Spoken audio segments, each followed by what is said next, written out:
The door was always there, standing at the end of the corridor like a quiet sentinel. By daylight, it appeared harmless enough, just a panel of wood framed by faded paint, its handle dulled by time. Yet by night, it became the center of every whispered story, every uneasy glance, every memory the family refused to put into words. They called it simply Room 6, though never with ease. The phrase seemed to weigh heavy on the tongue, as though speaking it too clearly might stir something better left forgotten. In the earliest hours of evening, when candles began their slow battle against the darkness, shadows along the hallway seemed to lean toward that door. Those who passed it often found themselves walking faster, though none could explain why. Generations of children grew up in the estate knowing the rule: do not open Room 6, do not linger near it, and never, under any circumstance, try to find out why. It was a rule so absolute that even the boldest never dared to break it. They had been raised in silence, told only that it was for their safety, that some things should remain unknown. The first memory often recalled by visiting relatives was the sound. Not a constant one, not even predictable, but every so often, a faint creak, as though a chair shifted inside. Once or twice, a muffled sigh, so subtle that one could almost dismiss it as imagination. But the pattern was undeniable: Room 6 was never entirely still.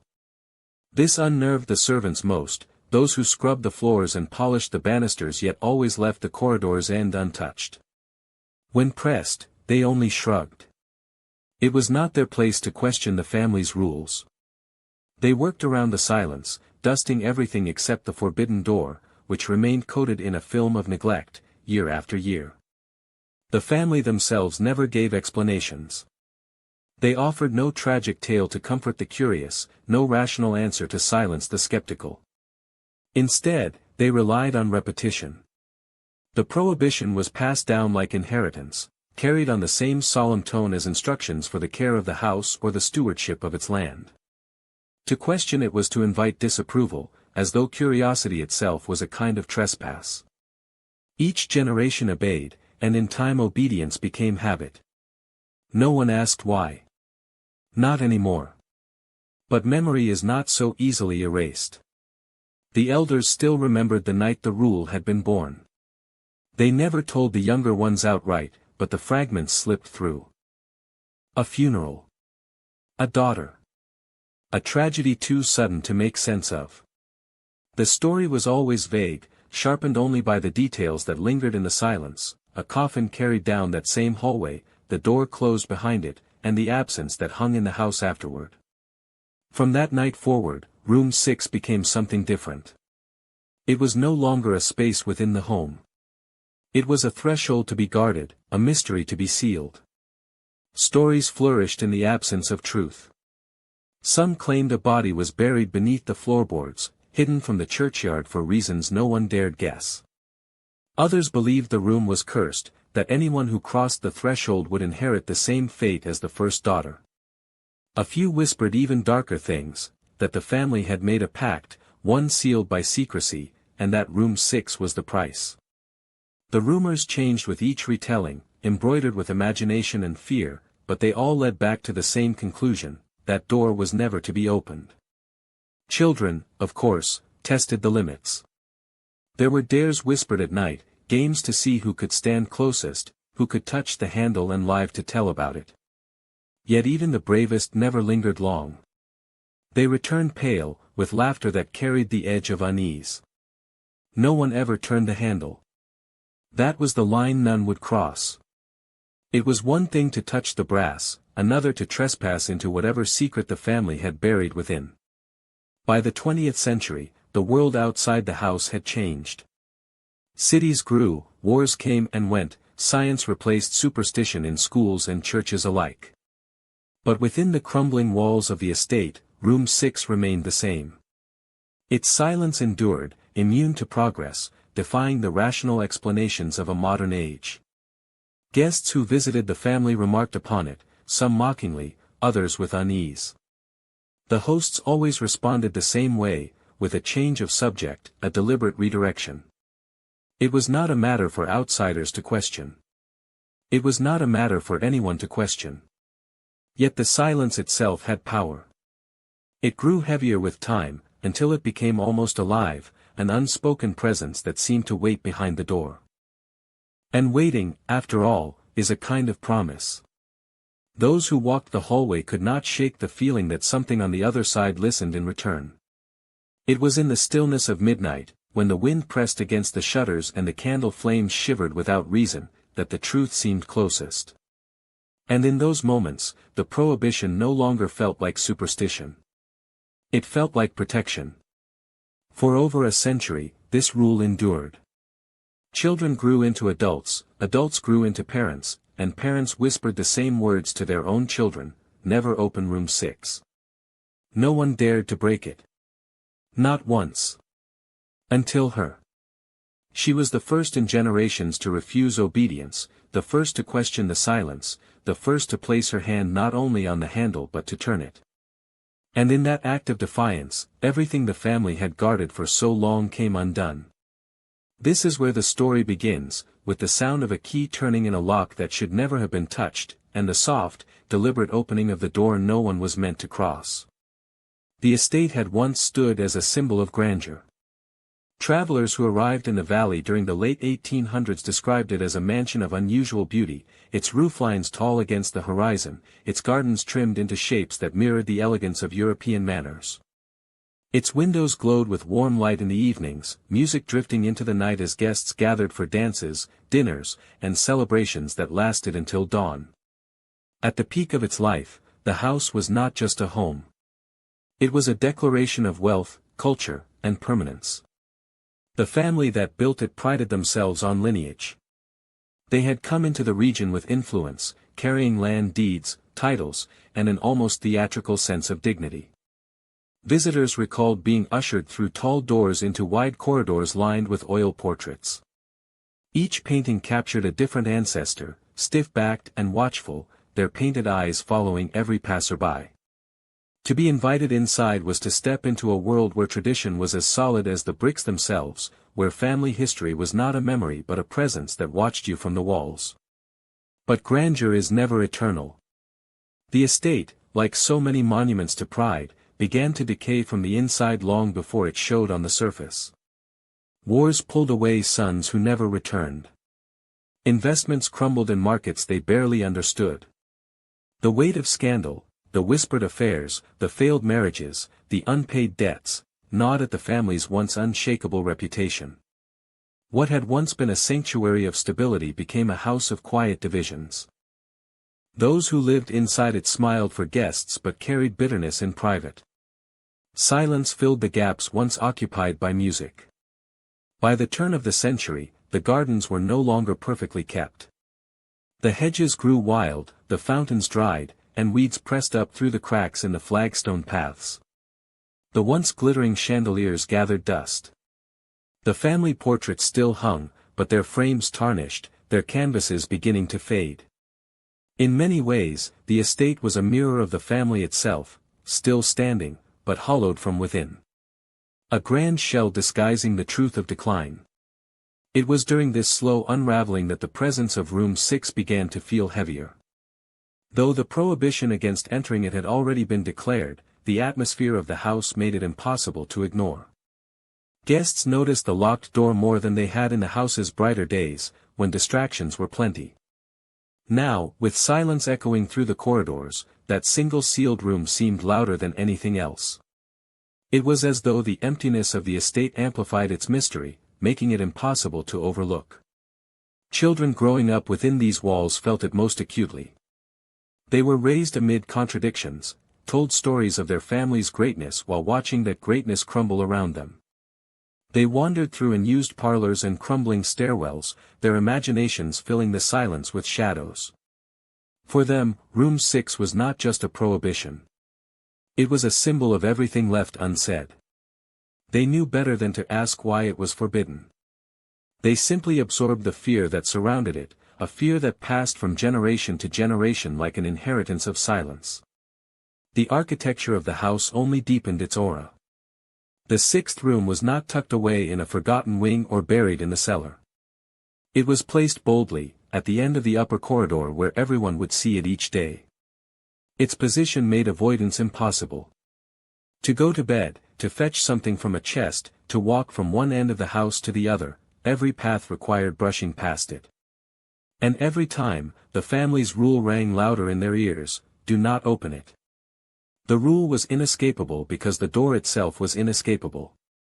Neighbors speculated endlessly. In the town nearby, whispers floated through taverns and marketplaces. Some claimed the family kept an insane relative hidden there, a soul too broken to be shown in public. Others said it was a matter of scandal, that a murder had been committed in that very room, and that leaving it untouched was their way of erasing the crime without speaking of it. There were even stories of occult rituals, of seances gone wrong, of debts to spirits rather than men. No version of the tale was ever confirmed, but each found eager listeners. The family's silence, instead of protecting them, only fueled suspicion. As the decades passed, the family withdrew further into themselves. They stopped hosting grand gatherings. Fewer guests were welcomed inside. The curtains were drawn more often, the shutters closed against both weather and eyes. The estate grew dimmer with each year, and with its dimness came a kind of claustrophobia. The once celebrated corridors began to resemble tombs. And at the end of that long hallway, the forbidden door waited, unchanged. It was here, in this environment of fading fortune and unspoken dread, that the estate became more than a house. It became a stage. Each creaking floorboard, each peeling patch of wallpaper, each candle guttering in the draught seemed to participate in the performance of secrecy. Those who visited felt it immediately: the estate was alive with what it withheld. It was not the wealth or the pride that lingered strongest, but the shadow of whatever truth had been sealed in room 6. And yet, despite all of this, the family carried on. They lived their daily lives, ate at long tables where the silence was louder than conversation, and retreated to their separate quarters at night. Outwardly, they carried themselves with the dignity of people accustomed to respect. Inwardly, they were prisoners of a legacy they could neither explain nor escape. The house was no longer their possession. It was their warden. And room 6 was the cell that held the key to their freedom, or their undoing. By the mid-20th century, the estate had already begun its descent into ruin. Leaks went unrepaired, sections of the roof collapsed, and entire wings were closed off. But even as walls crumbled and nature pushed its way inside, the door to room 6 remained locked and untouched. Dust thickened on its panels, yet no one dared disturb it. It endured, silent and waiting, long after the chandeliers had gone dark and the gardens had choked themselves with weeds. It endured because the rule endured, and the rule endured because no one could bear to be the one to break it. And so the family lived with it, generation after generation. They lived with the weight of a secret never explained, with the daily presence of a door that refused to be forgotten. The estate became their inheritance, but the silence around room 6 was their curse. And though many tried to carry on as though it were nothing, every candle lit in those darkened halls seemed to flicker toward the same conclusion: something had happened in that room, something strong enough to stain the family's bloodline for more than a century. The first prohibition did not arrive in whispers. It came suddenly, like a strike of thunder, and it left the entire household rearranged around its command. The year was 1893, a time when the estate still clung to remnants of its former pride. The family was preparing for another winter in the valley when tragedy struck, abrupt and unexplainable. A daughter of the house, barely past adolescence, was found lifeless near the threshold of room 6. No physician could agree on the cause. Some said she had collapsed from illness, others claimed a fainting fit. The official record that reached the newspapers was phrased carefully: domestic misfortune. It explained nothing. What mattered more was what happened after. From the moment her coffin was carried down the hall, something changed in the air. Grief alone did not explain it. Families mourn, but this was different. It was as though the tragedy had been absorbed by the very house, by the door against which her body had last been seen. The prohibition was immediate. The patriarch, stiff and unyielding, declared that no one was ever to enter room 6 again. His voice carried not as suggestion but as law: sharp with the kind of certainty that allowed no argument. Even the servants, who usually ignored the family's eccentricities, recognized the command as absolute. The door was locked, the key hidden, and the silence began. The funeral itself was subdued. Neighbors attended but spoke little, noting only that the family seemed strangely united in secrecy. They did not weep openly. They did not share fond memories of the daughter. Instead, they stood in rigid posture, as though their mourning was bound not by grief but by fear. It unsettled the town. People returned to their homes whispering of curses, of shameful secrets, of something unholy sealed inside that room. The lack of explanation invited imagination, and imagination thrived in silence. For the younger children of the family, the prohibition felt like both punishment and mystery. They had grown accustomed to exploring every corner of the estate, playing in forgotten parlors, weaving games through unused wings. To be told that one door, so central to their daily passage, was forever forbidden, filled them with a curiosity they could not silence. Yet whenever they approached their elders with questions, they were met with the same response, a look of warning, a hand placed firmly on the shoulder, a change of subject. Their curiosity, instead of being answered, was pressed down into silence. Over time, that silence hardened into fear. But memory is never erased so easily. The daughter's room, her possessions, and her name slowly vanished from mention. Portraits of her were removed. Letters were burned. Only traces lingered, tucked into the corners of the estate like echoes. A half-finished embroidery piece folded into a drawer. A book left open on a desk, its pages yellowing with neglect. For the children who found these remnants, it was as if they had stumbled upon clues to a mystery no one wanted solved. The prohibition against Room 6 was the family's way of sealing not just a door but an entire life. What unsettled those who lived in the house was not just the rule itself, but the way it spread like a shadow.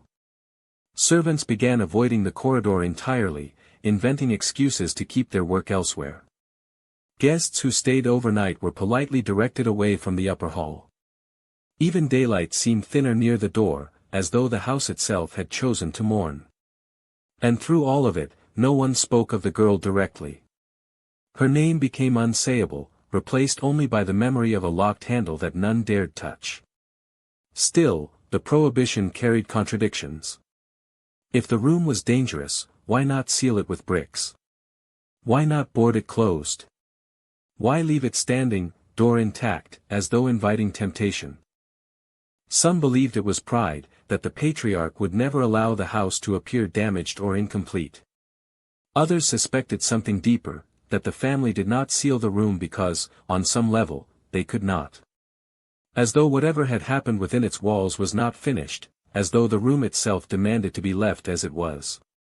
Neighbors who had seen the girl before her death recalled nothing unusual. She was healthy, lively, known for a mischievous smile that often broke through her formal posture. That made her sudden demise all the more unsettling. A rumor grew that she had been seen near the door in the days before, staring at it with an expression too grave for her years. Another claimed she had spoken of hearing someone inside, though no one had believed her. These stories were likely embellishments, born in taverns and kitchens long after the fact, but they settled into the folklore of the valley like roots. Soon the tale of the daughter and Room 6 became inseparable. Within the estate, time did not soften the edges. The prohibition was repeated until it became indistinguishable from ritual. Children grew into adults, married, and raised children of their own, all under the same rule: never open that door. They obeyed, but obedience did not erase the weight of their inheritance. For every birthday celebrated, for every Christmas gathered around firelight, the absence of one daughter lingered at the edge of memory, just as the door lingered at the end of the hall. The estate could not breathe without acknowledging what it held in silence. The patriarch who first issued the command grew older, weaker, but never rescinded it. On his deathbed, when asked if the rule was truly necessary, he reportedly turned away without answer. His silence was as binding as his voice had once been. When he passed, the prohibition did not fade. It became stronger. The surviving family members now carried it not only as tradition but as duty. To break it would not only dishonor their dead but defy their bloodline. And so Room 6, once simply a space within a house, became a kind of shrine. A shrine not to memory, but to secrecy. By the dawn of the new century, the legend had fully taken hold. Children born into the family no longer knew the girl's name, but they knew the prohibition. Servants came and went, whispering stories to outsiders that blurred fact with invention.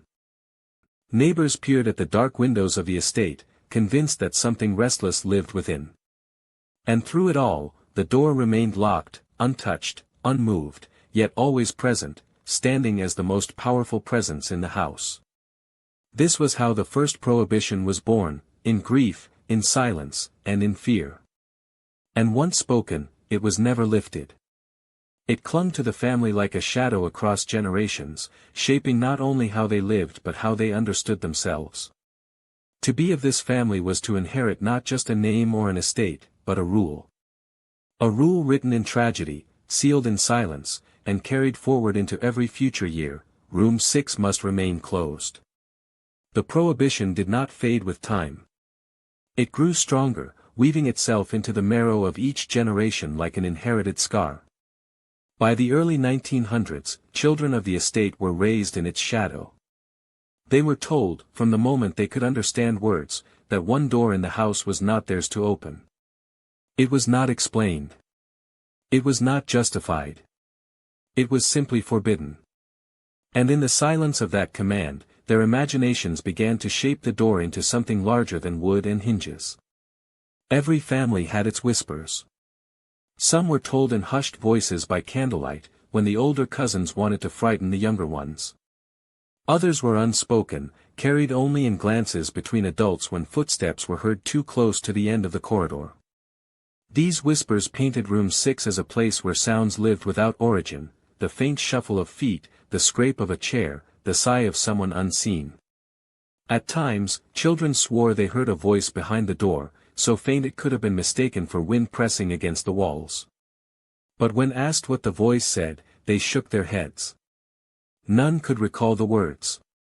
Only the unease. There were incidents that became part of the family lore, retold with the weight of cautionary tales. One cousin, a boy of 10, dared himself to press his ear against the door. He returned pale, trembling, refusing to say what he heard. His silence frightened the others more than any story could. Another child, bolder still, placed her hand on the handle and claimed it was cold, colder than metal should be in summer heat. Her fingers burned with numbness afterward, and though no physical mark remained, she avoided that corridor for the rest of her life. These were small moments, fleeting, but they built a pattern that no one could ignore. The house itself seemed complicit. Candles flickered near the door even when the rest of the hallway was still. The floorboards creaked beneath invisible weight, as though someone paced within. The family tried to explain these things away, drafts, age, imagination, but the excuses fell flat. Too many experienced them, too consistently, for them to be dismissed entirely. Silence became their only refuge. They learned to live with the unease by refusing to speak of it aloud. Children, however, were less bound by silence. Their games wove around the prohibition. They dared one another to stand closest to the door, to whisper questions through the keyhole, to touch the brass knob and count how long before pulling away. The bravest among them never lasted more than a few seconds. They laughed afterward, pretending it was nothing, but their laughter carried a nervous edge. None of them ever turned the handle. Even in play, there was a line they refused to cross. The adults spoke even less. To acknowledge the door was to admit it existed not just as wood, but as a presence. They avoided it with practiced precision, walking faster when passing, carrying candles higher as though light itself might keep them safe. And yet, the longer they ignored it, the louder it seemed to grow. It was the silence that gave Room 6 its power. Each unsaid word became another stone in the wall of fear, until even the boldest relatives could not stand too long in the hallway alone. Outside the family, rumors spread in every direction. Neighbors claimed the estate was haunted, that the cries of the lost daughter still echoed within. Some insisted the family had hidden a shameful truth, a madness that ran in their blood, a relative locked away until death. Others believed the house was cursed by something older than the family itself, that they had built upon ground that should never have been disturbed. These stories were fueled not by fact but by the gaps in fact.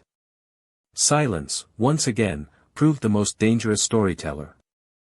Servants played a strange role in the folklore. Many came and went, some lasting only months before leaving abruptly. They never gave reasons, but those who remained remembered their stories. One maid claimed she heard someone humming behind the door at night, a lullaby she could not place. Another swore she saw light seeping from the cracks beneath the door, though no one else witnessed it. A footman once confessed he had dreamed of the room every night for a week, waking drenched in sweat, though he never set foot near it in waking hours. These accounts were dismissed by the family as nonsense, yet they circulated all the same, adding layer upon layer to the myth. What made Room 6 most powerful was its persistence. Unlike ghost stories told in town squares or taverns, this one did not fade with the telling. It was renewed, reinforced, lived daily by those who occupied the estate. Each generation inherited not just the house but the rule, and with it the quiet terror of a door that was never opened. Over time, the prohibition ceased to feel like protection. It became more like a curse, a command without explanation, binding them to fear they could not escape. There were those who rebelled quietly. Teenagers who claimed they would one day open the door and prove the family wrong.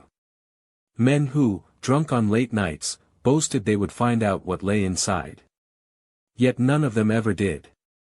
Courage melted when they faced the actual handle. Their boasts faded into excuses. The silence won, again and again, proving stronger than any rebellion. And so the whispers endured. They moved from child to child, from servant to servant, from neighbor to neighbor, until the tale of Room 6 was no longer just a family matter but a local legend. To live in the valley was to know the story. To visit the estate was to feel its weight.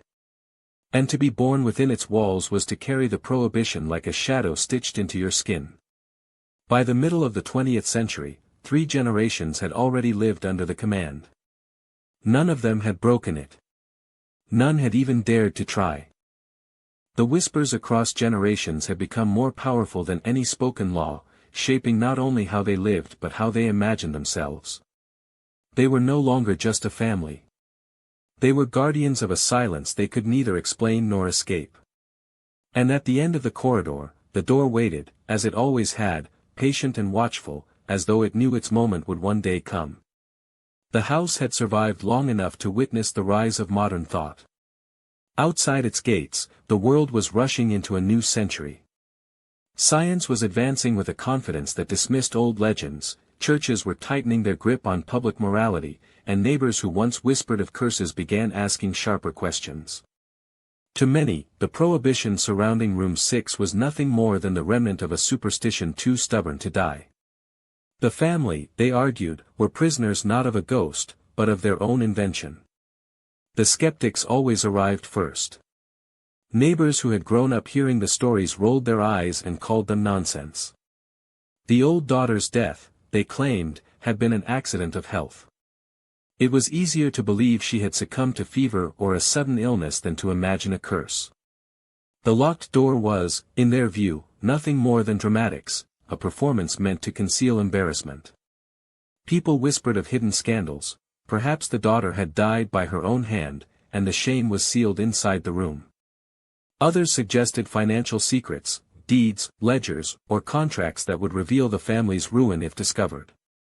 Rational minds reached for rational explanations, but they never agreed on one. Doctors and scholars of the early 20th century added their own theories. They speculated about hereditary madness, a disease of the mind passed quietly through bloodlines. Perhaps, they said, the room had housed a relative whose condition was too disturbing to expose, and the story of the prohibition was created to disguise medical disgrace. In those days, asylums were overcrowded and cruel. Families of status often hid such matters in secrecy. The locked room might have been nothing more than a prison for the vulnerable, rebranded as legend to preserve reputation. It was a theory that appealed to reason, but reason rarely satisfied those who felt the house's weight in person. Even the clergy sought to explain it. Local priests condemned the whispers of curses as dangerous superstition. The church taught that no house could hold such power. Evil, they declared, resided in the hearts of men, not in wood or stone. To them, the prohibition was a sin of silence. If the family truly feared something within, they should invite exorcism, prayer, and the cleansing rituals of faith. Yet, despite their urgings, the family refused. They welcomed priests into their parlors but never into the hallway where the door stood. The refusal itself spoke louder than sermons. It was one thing to deny superstition, another to bar holy water from touching the handle. Paranormal enthusiasts, decades later, found the contradiction irresistible.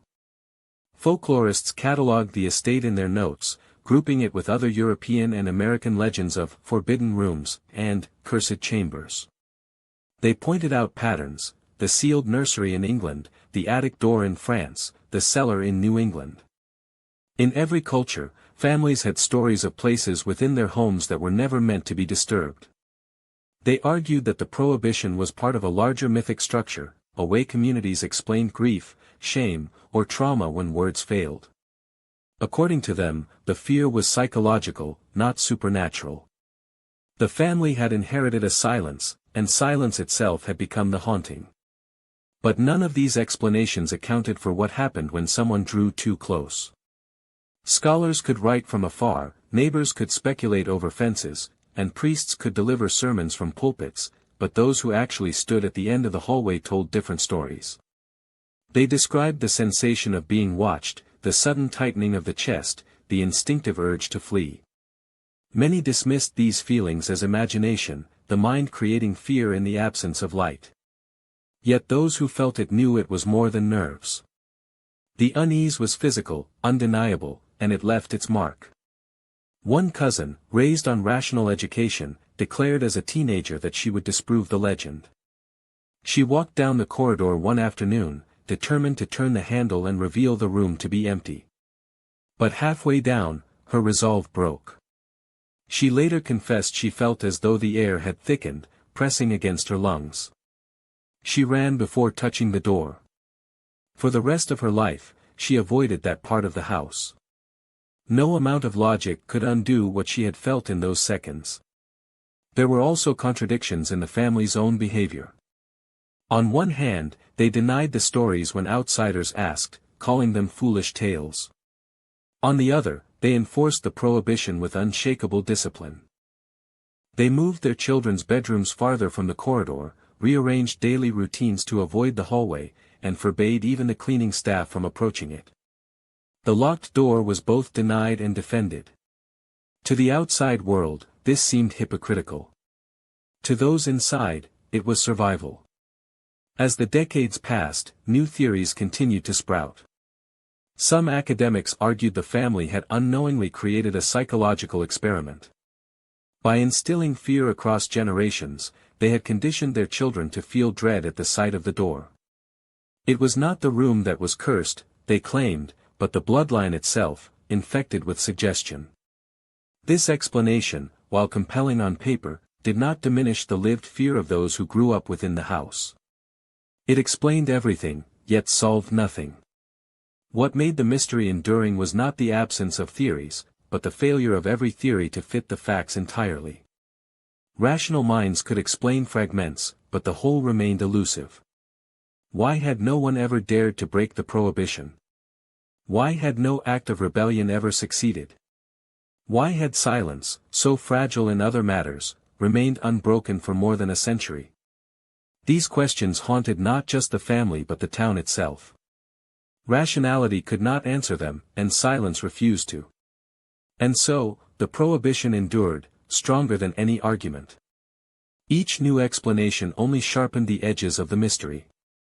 Neighbors who mocked the legend by day still crossed themselves when walking past the estate at night. Servants who dismissed it as family eccentricity still avoided the corridor after dusk. Even priests, firm in their faith, found themselves speaking quieter when passing beneath its windows. No theory, however logical, could erase the presence of the door. In the end, reason and superstition became intertwined. The rational world insisted the prohibition was baseless. Yet the prohibition itself proved reason powerless. If there was nothing to fear, why did no one test it? If there was no curse, why did silence feel heavier than words? The contradiction fed the legend, made it untouchable. And through it all, room 6 remained locked, as if waiting, knowing that one day someone would ignore the explanations, defy the silence, and discover what lay inside. For years the prohibition had held, unbroken, until the arrival of one woman who chose not to respect it. She was not a reckless soul by nature, nor one blinded by arrogance.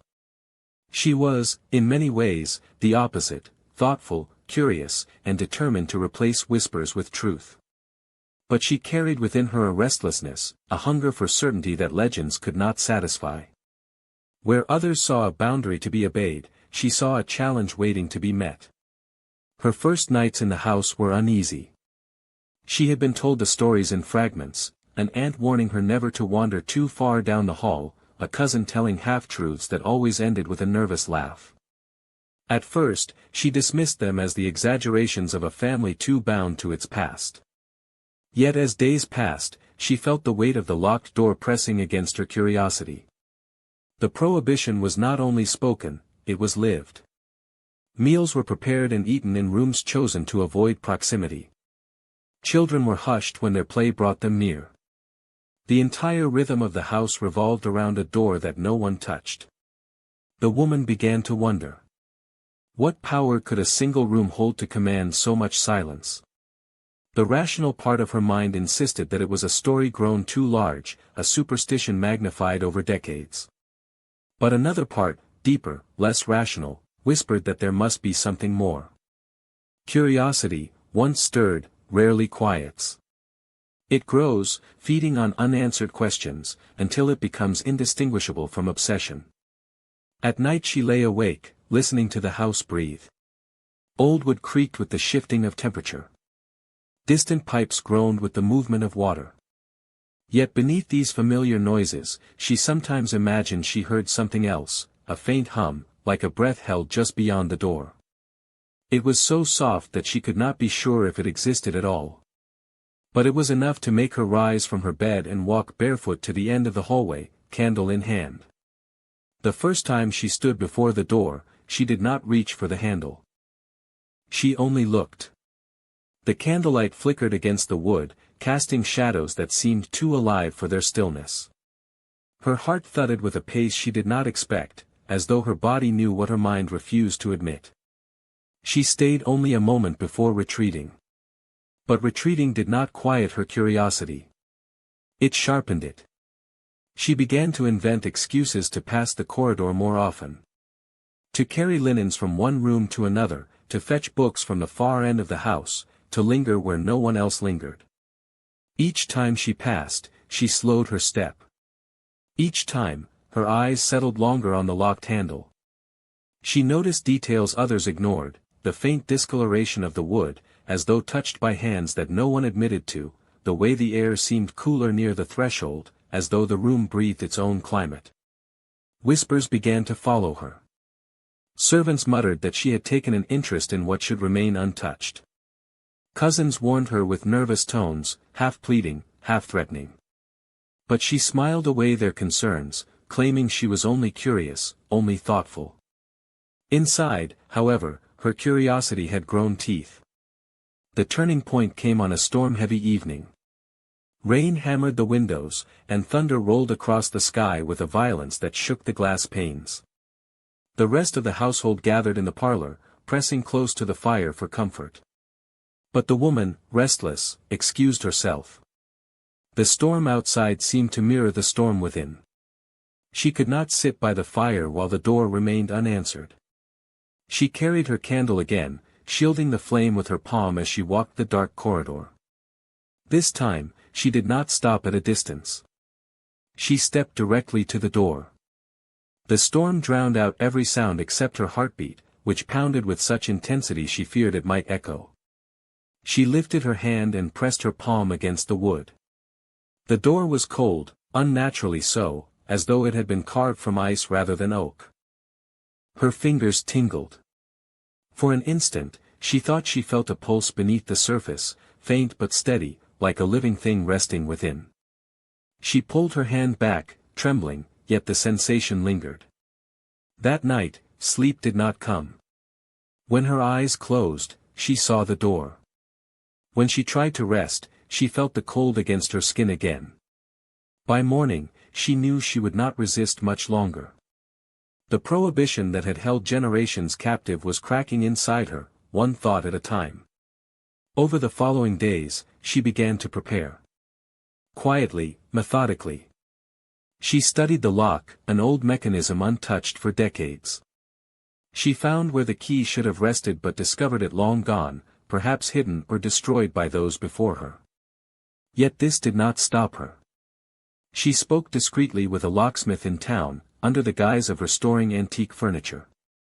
He supplied her with tools small enough to be concealed. Still, she hesitated. Not out of fear, but from the awareness of weight. To open the door was not only to break a rule but to unravel a silence that had bound her family for generations. She knew once she crossed the threshold, there would be no retreat to ignorance. Secrets, once exposed, cannot be buried again. And yet, each evening she found herself standing before the door, tools hidden in her pocket, the flame of her candle shaking with her breath. Her hesitation was not surrender, it was suspense, stretched thinner each night. The house seemed to sense her intent. The air grew heavier. Shadows lingered longer in the corners of her vision. Once, she thought she saw movement beneath the crack of the door, a flicker of something shifting inside. She told herself it was only the storm wind, only the trick of the candlelight. But the thought did not convince her. At last, the moment arrived. It was neither dramatic nor planned. She found herself at the door late one evening, her hands trembling not with fear but with resolve. She drew out the small tools, pressed them to the ancient lock, and began to work. Each click of metal against metal echoed louder than thunder in her ears. Behind her, the hallway stretched empty, but she could not shake the sense that the house itself was watching. Sweat gathered at her brow. Her breath came shallow. Then, with a sound no louder than a sigh, the lock gave way. The handle turned beneath her hand. And for the first time in over a century, room 6 was no longer sealed. The door creaked as it swung inward, slowly, reluctantly, as though it resisted being opened after so many silent years. Dust drifted into the candlelight in trembling spirals, disturbed from its long slumber. For a moment, she only stood there, frozen, her hand still on the iron handle. The air that escaped the room was unlike any she had ever breathed before, thick, stale, but tinged with something sharper, like the faint scent of iron and damp earth. It clung to her throat and made her chest tighten. The candle flame bent inward as though drawn into the room, shivering violently. She stepped forward. The wooden floor groaned beneath her weight, echoing far too loudly in the suffocating silence. With each step, the atmosphere deepened. The cold grew heavier, wrapping itself around her skin, sinking into her bones. She raised the candle higher, forcing light into the chamber. At first glance, the room appeared ordinary, an abandoned chamber with furniture draped in decayed cloth, walls stained by years of neglect, and corners swallowed in darkness. But as her eyes adjusted, the ordinariness fell apart. The furniture was not simply draped, it was bound, each piece wrapped tightly as if to restrain it rather than protect it from dust. The wallpaper peeled in curling strips that seemed to form shapes, faces, perhaps, or the outline of hands pressed against the wall from within. Her breath faltered. She whispered to herself that it was only her imagination, the tricks of shadow and fear. Yet as she moved further inside, the feeling grew stronger. The room did not feel empty. It felt occupied, as though it had been waiting. On a small table near the center stood an object left untouched by dust, a porcelain doll. Its dress was yellowed with age, but its glass eyes gleamed too brightly in the dim light. The woman's hand shook as she lifted the candle closer. The doll's face, cracked with fine fractures, seemed almost to smile. She quickly looked away. Her gaze shifted to the far wall where a tall mirror leaned, its surface obscured by grime. Yet something about it demanded her attention. Slowly, she crossed the room, her feet dragging as though the floor itself tried to hold her back. She reached the mirror, raised her sleeve, and wiped across the glass. The reflection that emerged was not what she expected. She saw herself, yes, but the image was delayed, as if the mirror hesitated before returning her likeness.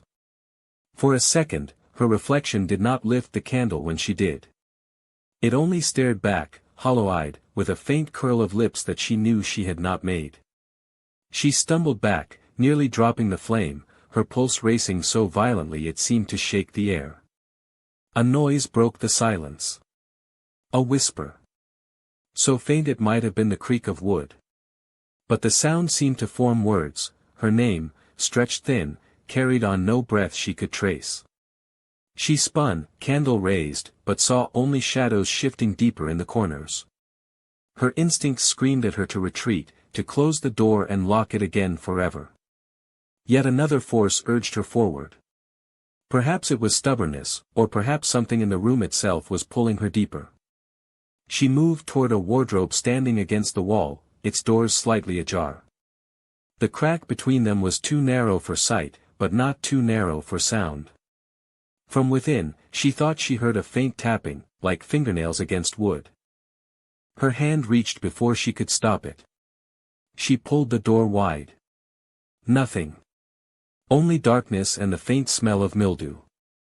Clothing, long decayed, hung in tatters from rusted hangers. She exhaled, relief rushing through her veins, until she noticed the marks. Deep scratches gouged into the wood at the back of the wardrobe. Long, frantic lines carved by desperate hands. The candle shook violently in her grasp. Her skin prickled. She could no longer pretend this was dust and imagination. Someone, at some time, had tried to claw their way out of this very wardrobe. The whisper came again, closer now, curling around her ear. She spun and the candlelight flashed across the porcelain doll on the table. Its head was no longer upright. It had turned. Its painted mouth cracked wider in the flicker of flame, as though it struggled to laugh. Her throat tightened with terror, but her legs betrayed her. They carried her not out of the room but deeper into it. She approached the farthest corner, where the shadows seemed to thicken unnaturally. The flame sputtered, shrinking, as though it feared the darkness it was being forced into. The closer she moved, the stronger the cold became, until her fingers numbed and her lips trembled. And then she saw it, a small chest, no larger than a child's toy box, resting in the shadows. Unlike the rest of the room, it bore no dust. Its wood gleamed, polished, as if it had been placed there only yesterday. She knelt before it, candle shaking in one hand, her other hand hovering over the lid.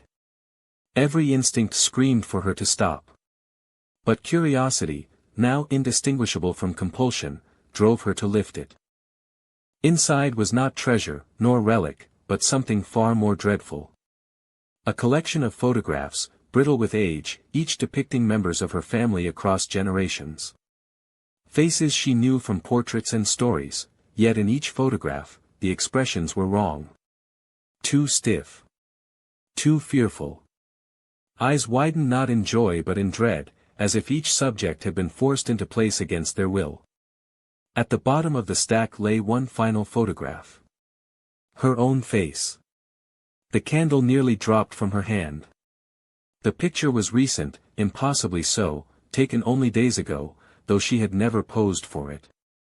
In the image, she stood exactly where she knelt now, candle in hand, mouth parted in fear.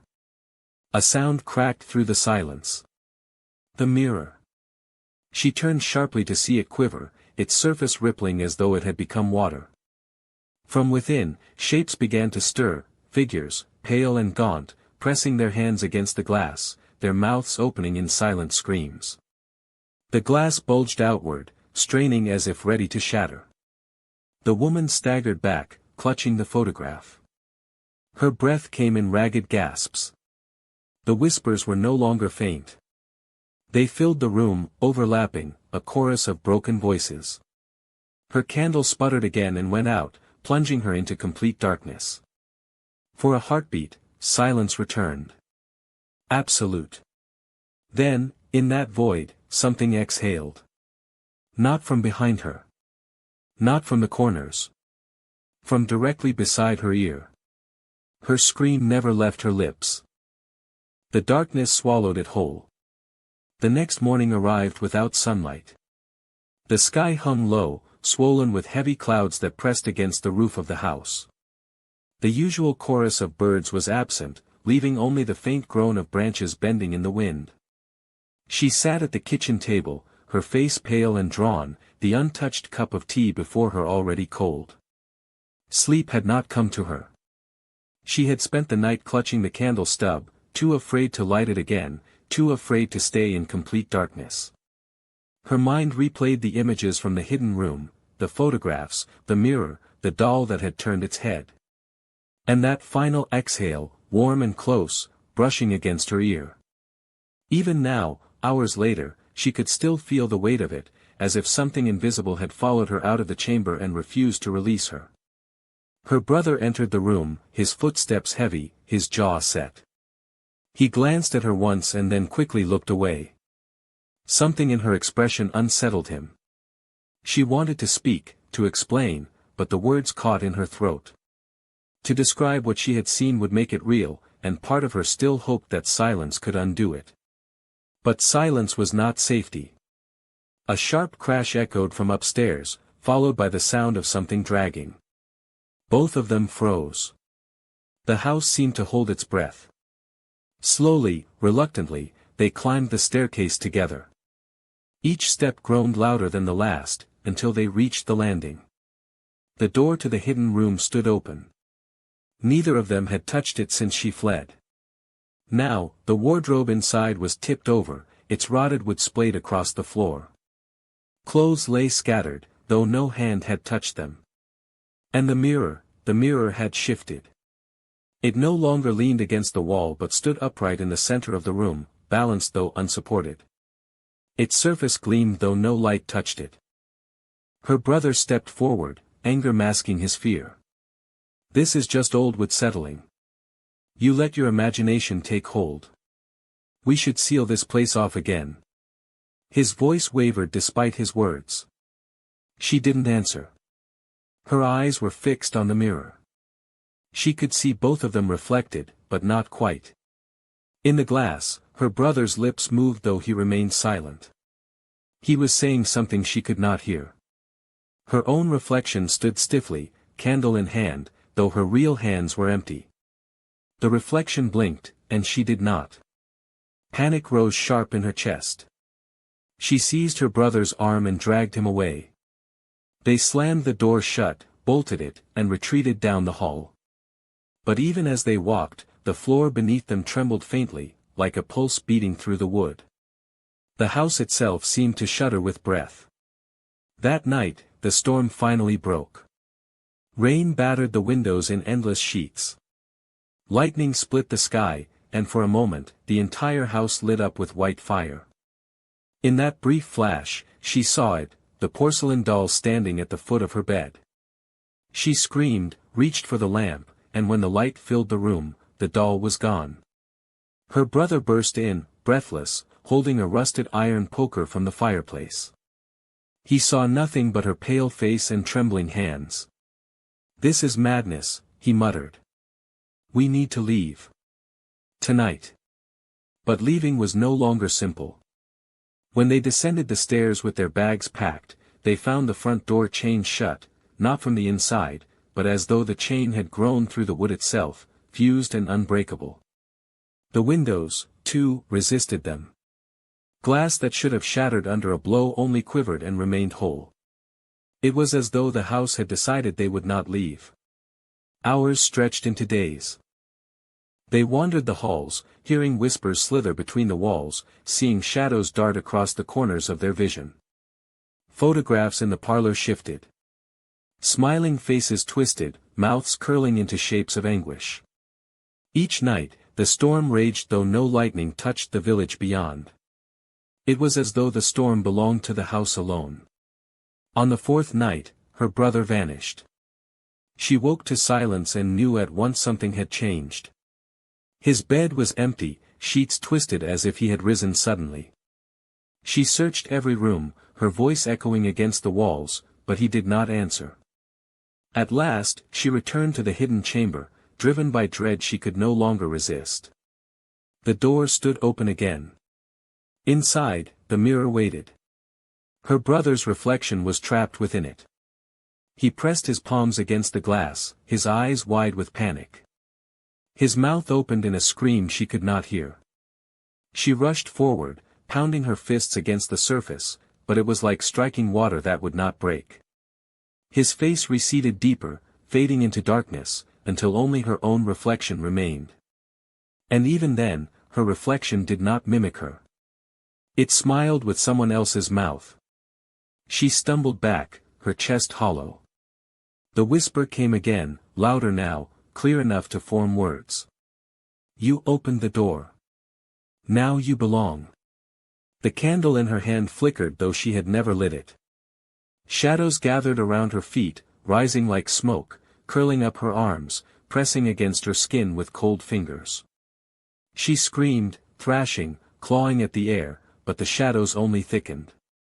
For a heartbeat, she thought she saw them, the figures from the photographs, her ancestors, each face twisted in silent suffering. They reached for her, their mouths moving in desperate warning, but their hands dragged her down. The floor gave way, the boards dissolving into darkness.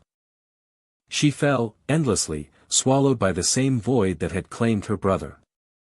And above her, far above, the mirror sealed itself shut. The room grew still once more. Only the porcelain doll remained, seated neatly on the chest, its glass eyes gleaming in the dark. The house had claimed another. The house sat silent on the hill, its windows black hollows that reflected no light. In the village below, people whispered. They had seen the brother and sister arrive weeks ago, their faces marked by grief, carrying only a small trunk and heavy shadows in their eyes. Now, the villagers saw only one return, though she was not truly herself. The sister walked through the streets at dawn, her steps slow, her gaze distant. Those who greeted her received no reply, only a blank stare that seemed to pass through them rather than see them. Some swore her shadow moved differently, lagging half a second behind, as if tethered to another world. Others claimed that when she entered a room, the air grew colder, and dogs shrank back with their tails between their legs. She carried the curse with her. At night, she wandered the cemetery where her family was buried, whispering to the headstones. Children who spied from the gates insisted she was not speaking in words but in guttural sounds that belonged to no living tongue. Once, a boy followed her as a dare. He returned the next morning, trembling, unable to explain what he had seen, only repeating again and again that she had been standing before her parents' grave, yet her body was still walking toward the church. The priest, alarmed by the growing stories, visited her. He found her sitting in the ruined parlor of the house, surrounded by photographs strewn across the floor. Every image had been altered. Where once there were smiling faces, there were now hollow sockets, blurred mouths stretched in silent screams. She looked up at him with eyes that were hers and not hers. You cannot save me, she said, though her lips barely moved. The voice was doubled, as if someone else spoke in perfect unison. The priest fled, clutching his crucifix so tightly it left marks in his palm. That night, the bells of the church tower rang without hands upon them. Word spread quickly. Families barred their doors. Curtains remained drawn. Even in daylight, the village felt as though night had settled. Livestock sickened without cause. Wells turned foul overnight. Fires refused to burn in hearths. All signs pointed to the hill, to the house that loomed like a wound against the skyline. And then came the dreams. One by one, the villagers began to suffer visions in their sleep. They saw mirrors shattering into endless shards, each piece reflecting their own faces twisted in agony. They saw children walking into the house and never walking out. They saw the porcelain doll, seated atop a chest, smiling with cracked lips. Each dream ended the same way, a whisper sliding into their ears, "You opened the door. Now you belong." Those who dreamed awoke with bruises on their arms, as if someone had held them down. Some bore scratches across their backs, marks too deep to be made by fingernails. And every morning, the sister was seen wandering the streets, her head tilted slightly, as though she were listening to voices no one else could hear. The village elders gathered. They spoke of old stories, half-remembered warnings passed down by their grandparents. The house, they said, had always been wrong. The family who lived there decades ago had dabbled in rituals forbidden by the church, searching for ways to speak with the dead. It was said they had succeeded, but the voices they called were not the ones they expected. One by one, the family members vanished, swallowed by the house. History was repeating itself. The elders decided the only solution was fire. They would march to the hill, douse the house in oil, and burn it until nothing but ash remained. Yet when they approached with their torches, a storm broke across the sky, fierce and sudden. Rain extinguished their flames before they reached the gates. Thunder cracked so loud it sent them stumbling back. Some swore the lightning struck not at random but in deliberate arcs, barring their path. The house would not allow its own destruction. Inside, the sister watched from the window, her reflection in the glass smiling wider than her real mouth. She raised her hand, and the rain grew harder. She whispered, and the wind screamed louder. It was no longer clear if she was a prisoner or if the house had chosen her as its vessel. Weeks turned to months. Families began to flee the village, abandoning their homes, their fields, their dead. Those who stayed lived in constant fear. Doors locked themselves. Candles flickered to life without flame. At night, the sound of dragging footsteps echoed along the cobblestones though no figure could be seen. The curse spread like a sickness, slow but unstoppable. One evening, an old woman dared to climb the hill. She was the last of the bloodline, a distant cousin who had left years ago. She entered the house alone, clutching nothing but a rosary and the will to face what her family had unleashed. The villagers watched from below, torches in hand, but none followed her.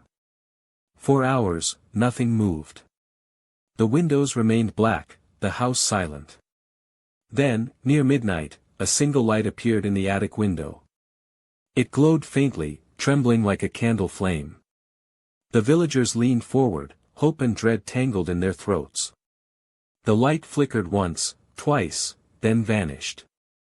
Moments later, the church bell rang 13 times, though no one stood in the tower.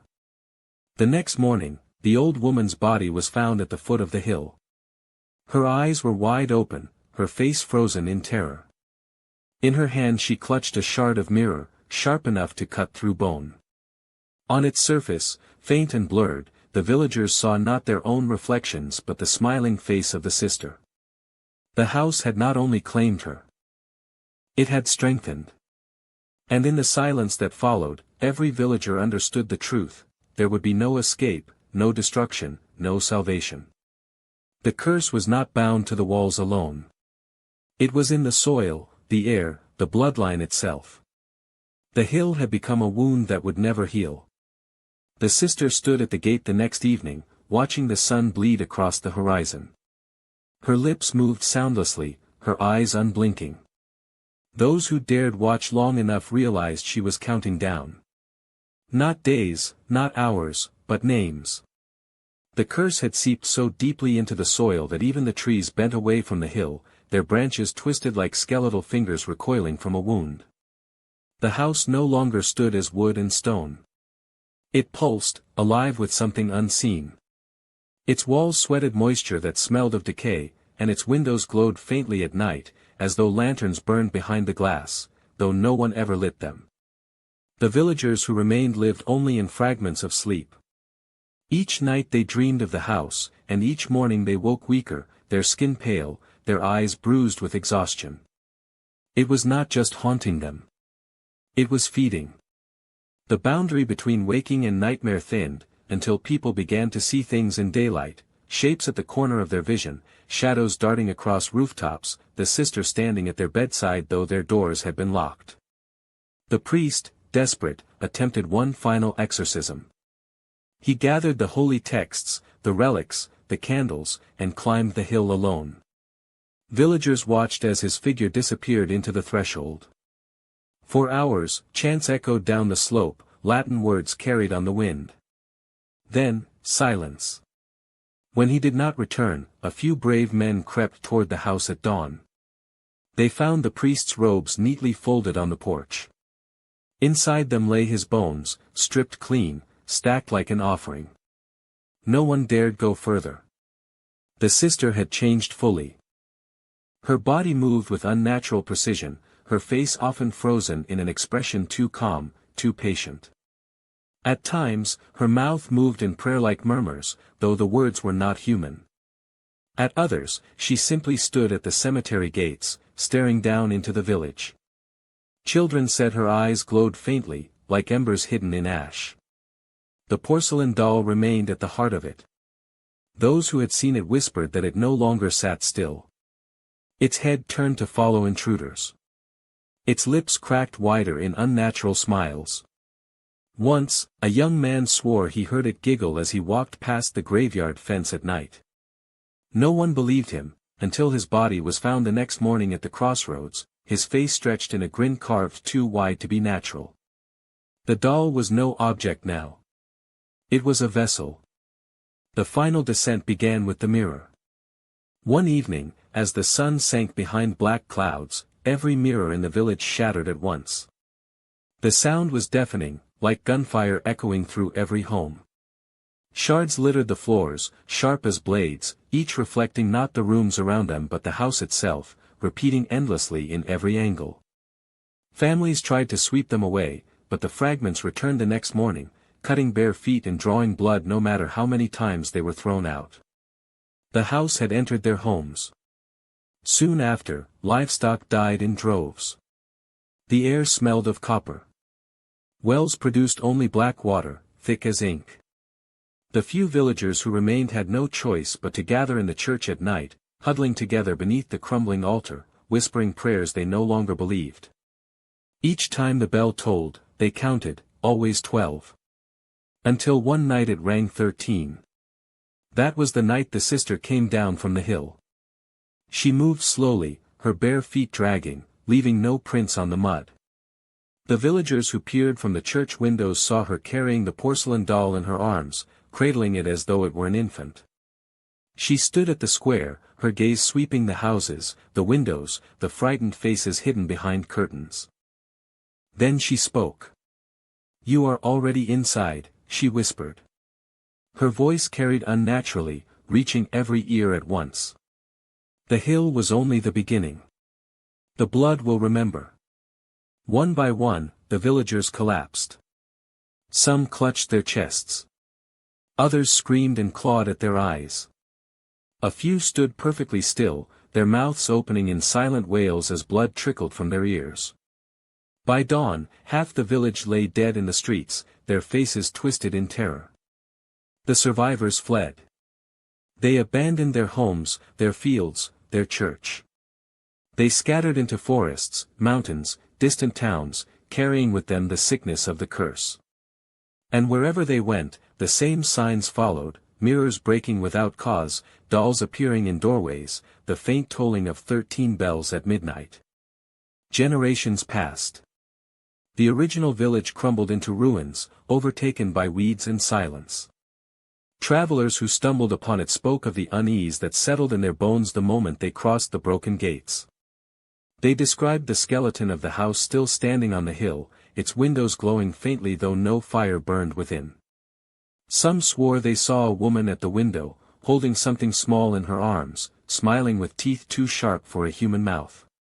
The legend spread across borders. Some dismissed it as folklore, a warning story to keep children from wandering at night. Yet others knew better. Too many towns whispered the same tales of broken glass, of bells ringing 13, of dolls with eyes that followed. The curse was no longer bound to a place. It had grown roots through time and memory, weaving itself into every family that once shared blood with the hill. Some say even now, when the air grows too still, you can hear the sister's voice. A whisper, soft and patient, brushing against your ear as you fall asleep, you open the door. Now you belong. And if you wake to find a porcelain doll at the foot of your bed, smiling with cracks across its cheeks, know this, your name has already been counted. The hill may be far. The house may be gone. But the curse is eternal.